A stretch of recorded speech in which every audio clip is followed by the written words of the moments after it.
పండగలు వచ్చినాయి అంటే ఎక్కడెక్కడ ఉన్నోళ్ళందరూ కూడా ఆంధ్రాకి వస్తారు. ఎక్కడెక్కడ ఉన్నోళ్ళు ఆంధ్రాకి రావడం ఏంటి?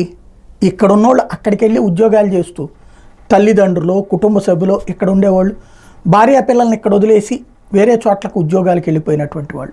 ఈ రెండు కోణాలే మనకు కనబడేటటువంటి నిజం, సత్యం. ఇది ఎందుకు చెప్పాల్సి వస్తుందంటే ఇప్పుడు మన వాళ్ళు ఇక్కడంతా కూడా చదువుకునేసి ఉద్యోగాల కోసం ముంబైకో లేకపోతే చెన్నైకో, ఎక్కువగా హైదరాబాద్, బెంగళూరు, ఆ తర్వాత స్థానంలో చెన్నై ఉంటారు.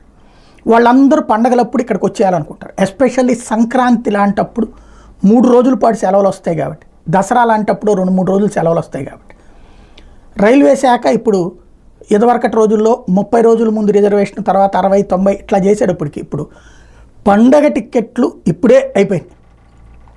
రైళ్ళు, బస్సులు అన్నీ ఫుల్ అయిపోతున్నాయి. ఇప్పుడు ఎక్స్ట్రా ఏర్పాటు చేస్తే మాత్రం అవకాశం, ఎవరైతే చూసుకున్నా రిగ్రెట్ అని వచ్చేస్తుంది, మళ్ళీ ఇంకా లేవు అన్నటువంటిది వచ్చేస్తూ ఉంటున్నటువంటి పరిస్థితి.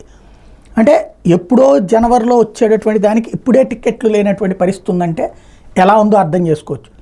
అట్టించి వచ్చే రోజుల్లో ఇట్టించి వెళ్ళే రోజులు, ఈ రెండింటిని కంపేర్ చేసినప్పుడు ఆ పెద్ద తేడా కనబడుతుంది. రాబోయే రోజుల్లో ఈ పరిస్థితి అన్నటువంటిది మరింత స్పష్టంగా కనబడుతోంది.